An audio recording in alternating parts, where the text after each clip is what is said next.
사도 바울은 우리가 그리스도인으로서 가져야 될 네 가지 기본적인 관계를 말한 바가 있습니다. 즉 하나님과의 관계, 우리 자신과의 관계, 서로와의 관계, 그리고 원수와의 관계에 있어서 그리스도인들이 어떤 자세를 취해야 될 건가를 교훈하였습니다.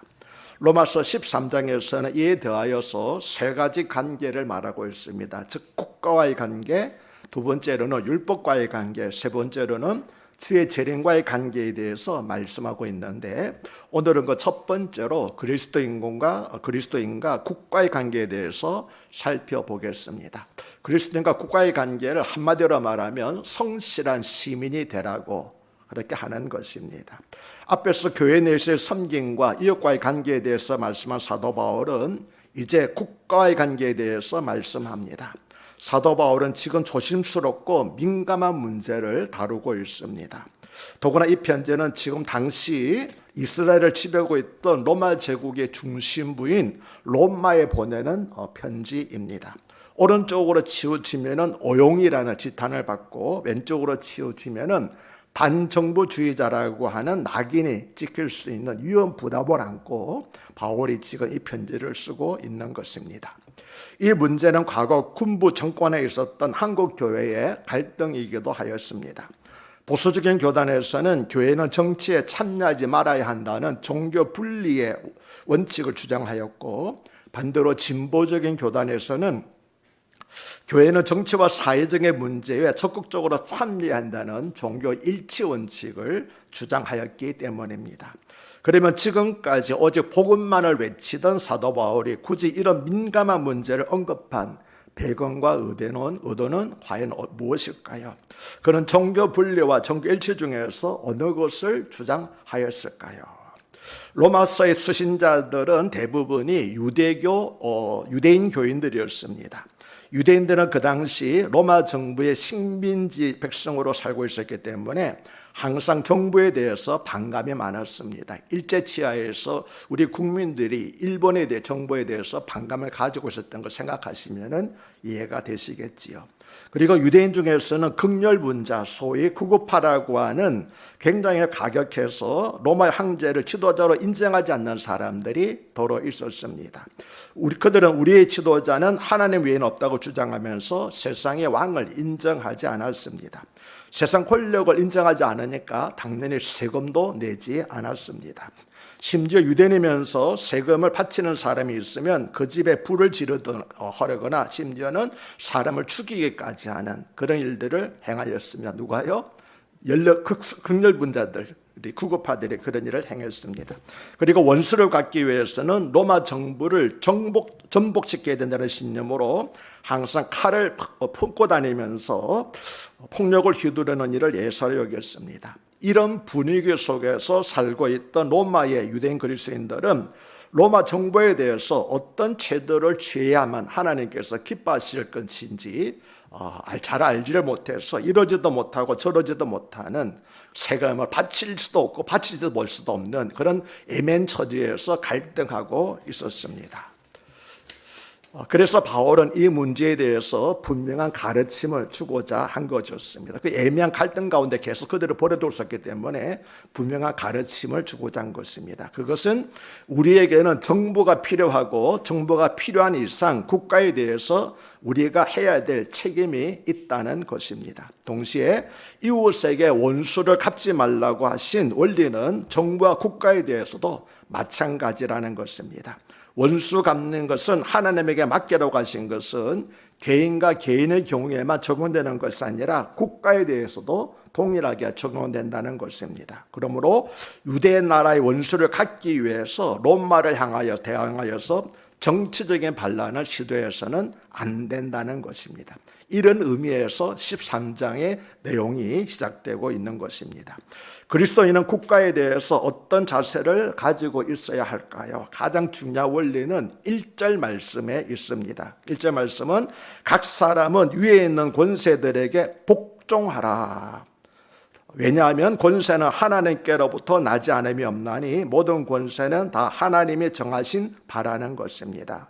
즉 국가에 대한 그리스도인의 자세에서 반드시 명심해야 될 것은 모든 권세는 다 하나님이 주신 것, 다시 말하면 모든 권세자들은 하나님이 세우신 것이라는 것이 가장 제일 원리라고 하는 것이지요. 성경은 하나님은 이스라엘의 왕만을 기름 부어 세우신 것이 아니라 이방 나라의 왕까지도 세우셨다고 말씀을 합니다. 당연히 여기에 로마 황제도 포함되겠지요. 이사야 10장 5절은 나의 진노의 막대기로 페르시아 왕을 세웠다고 말씀하시고, 이사야 44장 28절은 페르시아 고레스를 가리켜서 나의 목자라고 말씀하신 바가 있었습니다. 하나님께서는 심지어 때로는 악한 권력자까지도 하나님의 도구로 사용하셨습니다. 우리가 앞에서 살펴본 바가 있죠. 로마서 9장 17절을 보면 성경이 바로에게 이르시되 내가 이 일을 위하여 너를 세웠으니 곧 너로 말미암아 내 능력을 보이고 내 이름이 온 땅에 전파되게 함이라 하셨으니라고 말씀합니다. 끝까지 하나님을 대적했던 애굽 왕 바로였지만 궁극적으로는 그도 하나님의 선한 목적을 위하여서 하나님께서 친히 세우셨다고 하는 것입니다. 1절은 그래서 위에 있는 권세는 하나님이 주신 것이기 때문에 그 권세에 복종해야만 한다고 강하게 말씀하고 있는 것입니다. 이렇게 말씀하는 데는 몇 가지 이유가 있습니다. 그 이유 가운데 하나는 앞에서 말씀드린 것처럼 당시 유대인들이 지나치게 반국가적인 태도를 가지고 있었기 때문입니다. 당시 유대인들은 반역적인 백성으로 명성이나 있었습니다. 갈릴리는 계속 저게 폭동이 끊이지 않았기 때문에 빌라도가 총독을 했을 때에도 갈릴리 사람들을 많이 처형한 일들이 있었습니다. 유대인 중에는 열심당원이라는 사람들이 있었습니다. 그들은 유대인 외에는 그들에게는 하나님밖에는 어떤 왕도 존재하지 않는다고 믿었습니다. 하나님 외에는 아무에게도 조공을 바쳐서는 안 된다고 생각했습니다. 그들은 수동적인 반항에 만족하지 않고 폭력 행위를 시작하지만 하나님께서 돕기 시작한다고 생각을 했습니다. 그래서 직업적으로 살인과 암살을 하기로 서약을 할 정도였습니다. 그래서 항상 앞에 말씀드린 것처럼 칼을 가슴에 품고 다녔던 것입니다. 그들은 로마 정부에 대해서 폭력을 사용했을 뿐만 아니라 로마 정부에 세금을 내는 유대인들의 집을 부수고 밭에 곡식을 불태우고 가족을 암살했습니다. 이러한 모습은 유대인들만 그런 것이 아니었습니다. 당시 그리스도인들 중에서도 성도의 시민권은 오직 하늘에 있다는 빌립보서 3장 20절의 말씀을 곡해해서 로마 정부를 의도적으로 무시하려는 경향이 있었습니다.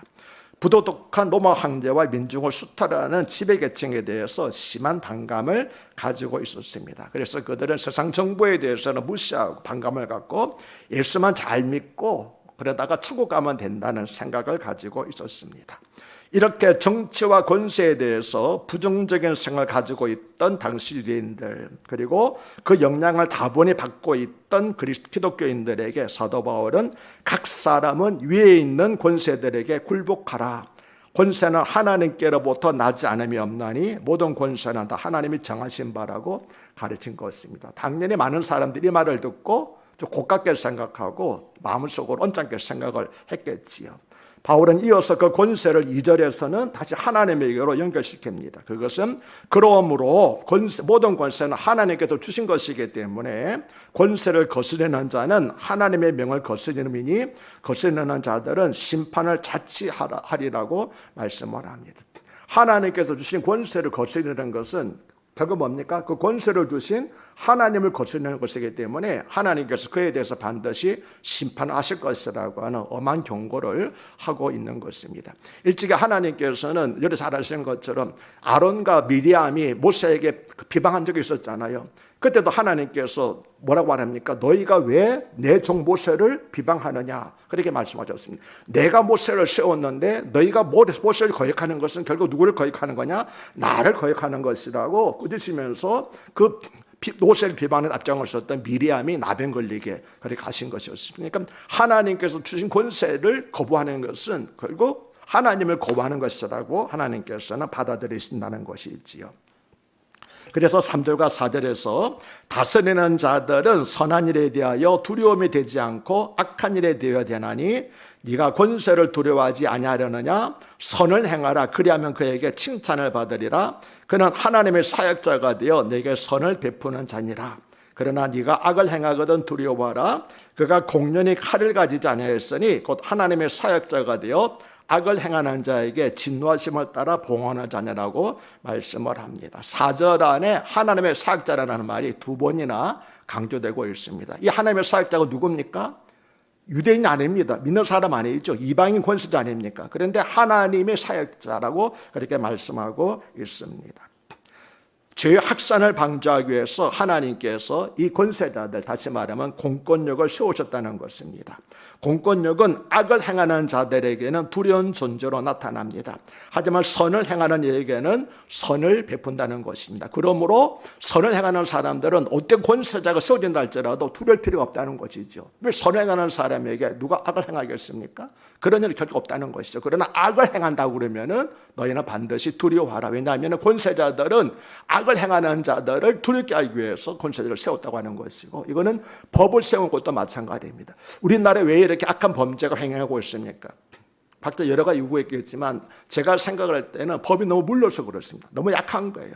그렇지 않습니까? 경제적인 법, 중국 같은 경우에서는 국가의 중국이 좋지 않은 나라지만 중국에서는 국가 공무원이 부정부패를 되면은 당장 사형시켜 버립니다. 근데 우리나라에서 뭡니까? 몇 년 살고 나게 되면 한 3, 4년 살고 나게 되면 몇십억을 그냥 꼴딱 삼키잖아요. 그러니까 내가 그냥 2, 3년 감옥살이 사다가 그냥 몇십억 가지고 돈 꺼내고 살지, 이런 생각하고 있기 때문에, 법이 무르기 때문에, 공권력이 제대로 집행되지 않기 때문에, 그래서 많은 법이 이렇게 문제가 행해지고 있고, 이런 소년 범죄들이 왜 이렇게 막 행하고 있습니까? 촉법 소년이라고 그래가지고 어린 아이들이 14세 미만의 아이들이 범죄를 하게 되게 되면 풀어주잖아요. 그래서 아이들 법을 무시하지 않습니다. 뭐랍니까? 애네들 범죄를 하면서도 웃는다고 그렇잖아요. 나 또 풀려날 건데 뭐. 법이 너무 무른다라고 하는 것이, 공권력, 하나님께서는 본성을 세우신 것이 공권력을 제대로 집행하여서 악을 행하는 자들을 두려워하도록 하는 것인데, 이 나라에서 제대로 공권력이 행해지지 않기 때문에 권세자들이 이 길을 빠져나가고 힘없는 사람들만 붙잡아 간다라고 하는 그런 불평이 있기 때문에 나라가 권위가 없어지게 되는 것입니다. 아무튼 하나님께서는 이 공권력을 세우신 것은 그렇게 해서라도 질서를 이루도록 하시는 것이죠. 바울이 디모데전서 2장 2절에서 임금들과 높은 지위에 있는 모든 사람을 위하여 기도하라. 이는 우리가 모든 경건과 단정함으로 고요하고 평안한 생활을 하려면이라고 한 것도 바로 정치와 사회가 안정되어야만 평안히 신앙생활을 할 수 있다는 사실을 말씀한 것입니다. 하나님께서 공권력을 세우신 이유는, 또는 권세자를 세우신 이유는 그 백성들을 국가라고 하는 테두리 안에서 보호하여 주시기 위함이었습니다. 하나님께서는 그리스도인들과 비그리스도인들에게 국가를 통해서 치안을 유지하고 악을 억제하며 평화로운 일상을 살아갈 수 있는 터전을 만들어 주시기 위해서 국가를 세우시고 공권력을 행하게 하셨다는 것이지요. 그러므로 우리는 국가에 속한 한 시민으로서 그 법과 통치에 복종해야 한다는 것입니다. 하나님께서 세상의 질서를 바로잡기 위해서, 또 사람들의 안녕과 행복을 위해서 이와 같은 질서, 즉 공권력을 세우셨기 때문입니다. 물론 만약 지도자가 하나님의 말씀과 뜻을 어기고 그 공동체를 유린하고 있다면 정당한 방법과 절차를 통해서 지도자가 바른 길을 걸어갈 수 있도록 견제하거나, 또는 그 상황을 바로잡을 다른 지도자를 세우는 것은 잘못된 일이 아닙니다. 그러나 개인의 탐욕과 방종 때문에 국가가 쓴 권세를 거스르게 되면은 그는 하나님의 심판을 스스로 자처하게 될 것이라고 하는 것입니다.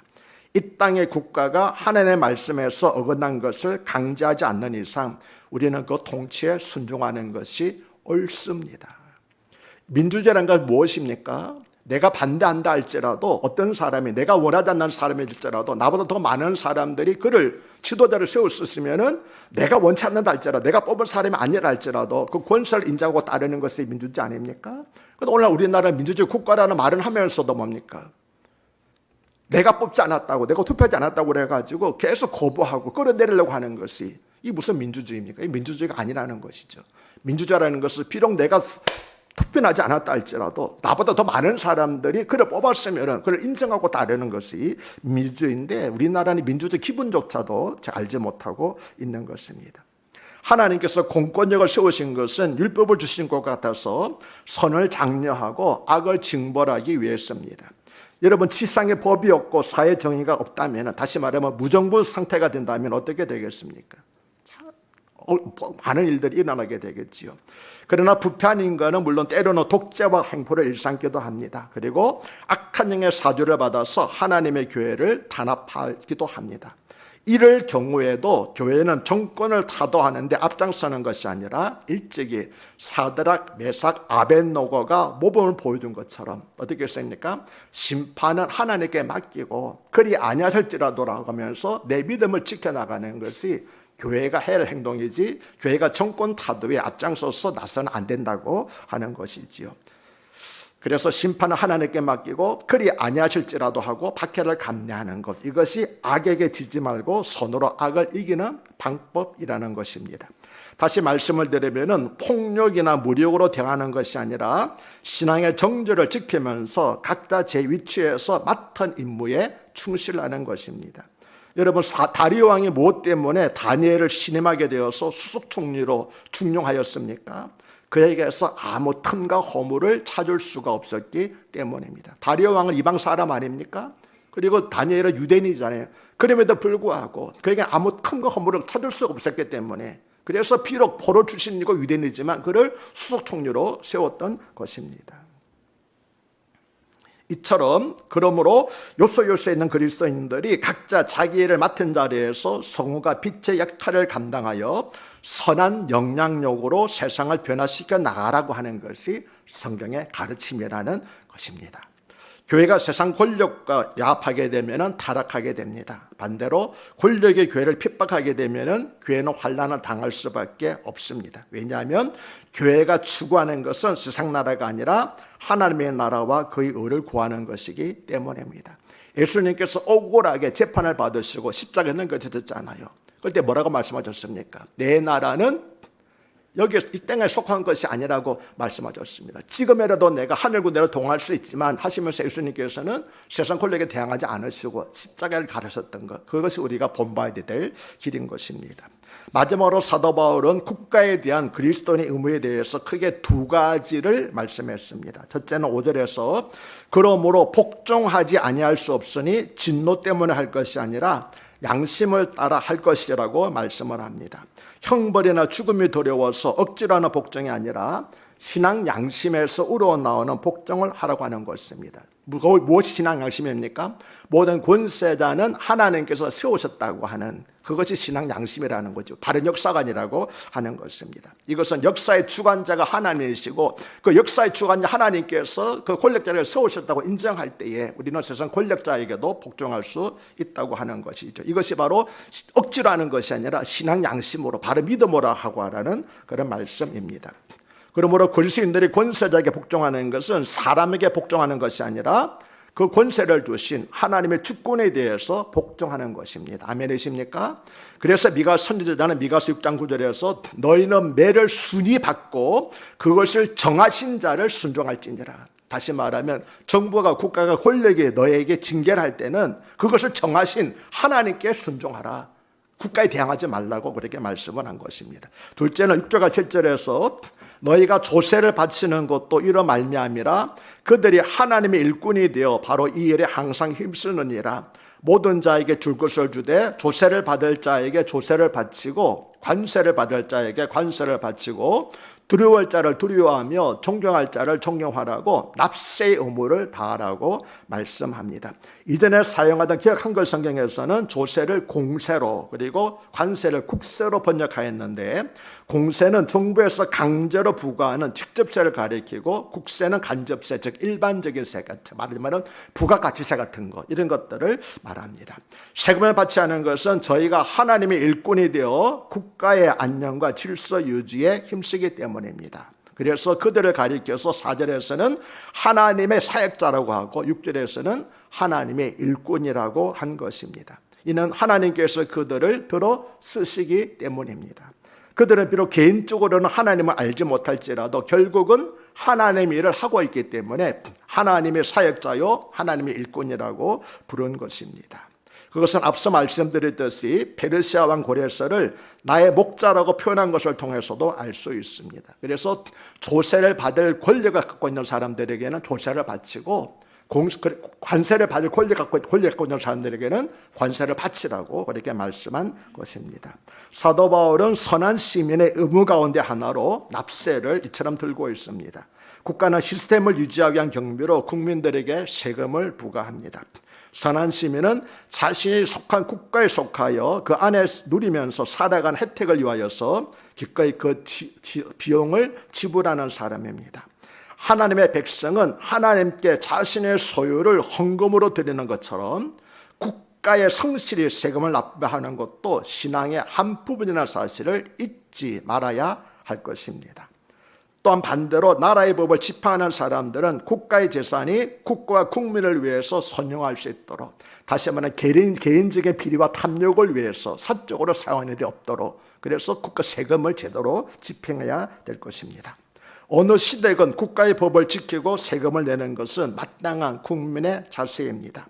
그리스도인으로서 그 임무를 감당하는 것이 바른 것이라는 사실을 오늘 본문에서 사도 바울은 우리에게 말씀하고 있는 것입니다. 어떻게 보면은 기독교인은 이중 국적자라고 드릴 수가 있습니다. 왜냐하면 우리의 영원한 시민권은 천국에 있지만 동시에 우리는 이 세상에서도 국적을 가지고 있기 때문입니다. 그러므로 세상에서 감당할 임무도 소홀히 하지 말라고 하는 것이 오늘 본문을 통해서 사도 바울이 우리에게 권면하는 말씀인 것입니다. 이제 말씀을 마치려고 합니다. 우리는 교회와 국가 그리고 하나님의 나라에 대한 균형 잡힌 시야가 필요합니다. 교회만 하나님의 나라에 속하고 국가는 개별적인 것으로 별개인 것으로 생각하는 것, 또는 교회와 국가가 대립하는 것으로 생각하거나 교회가 국가를 초월한 공동체로 생각하는 것, 모두 편협한 시야입니다. 반대로 교회를 국가에 속한 작은 소수의 공동체로 생각하는 것도 비좁은 판단일 수가 있습니다. 독일에서는 그렇게 생각합니다. 교회를 국가에 속한 하나의 소기관으로 생각했기 때문에, 그래서 국가에서 교육자들, 목회자들도 임명하고 그들에게 월급도 주고 그렇게 하고 있습니다. 그러나 영원한 시각으로 본다면 국가는 언젠가는 다 사라지고 말지만 교회는 영원한 우주적 교회 일원으로 계속 된다는 사실을 우리 알아야 될 것입니다. 그래서 교회는 결코 국가에 대한 의무를 가지고는 있지만 국가에 속한 작은 공동체는 아니라는 것을 알 수 있습니다. 그러므로 국가는 하나님의 백성들과 이 땅을 살아가는 사람들을 위해서 임시적으로 하나님께서 보호하시기 위해서 쳐주신 보호막과 같은 것이라고 하는 것입니다. 영원히 존속되는 것은 교회지 국가가 아니지만 이 세상을 살아가는 동안에는 하나님께서 질서와 안녕을 위해서 쳐주신 보호막 같은 것이 바로 국가라고 하는 것이 오늘 본문을 통해서 교훈하는 내용입니다. 우리는 하나님께서 쳐주신 보호막 아래에서 돌봄을 받은 동시에 마땅히 시민으로서 행해야 될 의무를 행하며 평안한 가운데서 하나님께서 맡겨주신 사명을 잘 감당할 수 있도록 나라와 이중자들을 위해서 끊임없이 기도해야 하는 것입니다. 그래서 이 나라가 평안할 때 우리도 평안하게 신앙을 살 수 있다는 것을 꼭 생각하시고, 그래서 그들을 물러가고 퇴모에 앞장서는 것이 아니라 그들을 위해서 기도해 주는 것이 그리스도인의 바른 자세라고 하는 것. 그래서 결코 하나님께서 세우신 권세자를 멸시하거나 그들을 폭력으로 무력으로 끌어내려고 하지 말라고 하는 것이 오늘 말씀이고, 무엇보다도 그리스도인들은 세상에 대한 책임도 가지고 있는 사람들이기 때문에 미꾸라지처럼 빠져나가는 것이 아니라 우리에게 주어진 국가적인 국민으로서의 의무도 충성되게 시행하라고 하는 것이 오늘 말씀입니다. 그렇게 할 때 우리는 하나님으로부터 세상으로부터도 인정을 받고 칭송을 받는 교회와 그리고 성도들이 되고 또 선한 영향력을 세상에 흘려보낼 수 있게 될 줄로 믿습니다. 기도하겠습니다. 하나님 아버지, 하나님께서 우리를 위해서 쳐주신 보호막인 국간에 살면서 그 혜택은 누리되 우리가 행해야 될 의무를 행하기를 꺼려했다면 이제는 이 땅의 선한 시민으로서 또 선한 그리스도인으로서 성숙해 갈 수 있도록 의무를 다할 수 있도록 도와주시옵소서. 성숙한 그리스도인으로 살아가는 것이 선한 시민이 되는 것과 결코 다른 것이 아님을 기억하게 해주시고, 우리 대한민국을 붙들어 주셔서 하나님의 공의가 물처럼 흐르며 위정자들이 하나님을 두려워하고 경외하며 국민을 위하는, 그리고 국민은 국가를 아끼고 존중하는 나라가 되게 하여 주시옵소서. 우리 대한민국이 많은 사람들이 부러워하고 존경하는 그런 대한민국이 되게 해주시고 대통령이 되게 하여 주시옵소서. 우리 주 예수 그리스도를 받들어 간곡히 기도드리옵나이다. 아멘. 감사.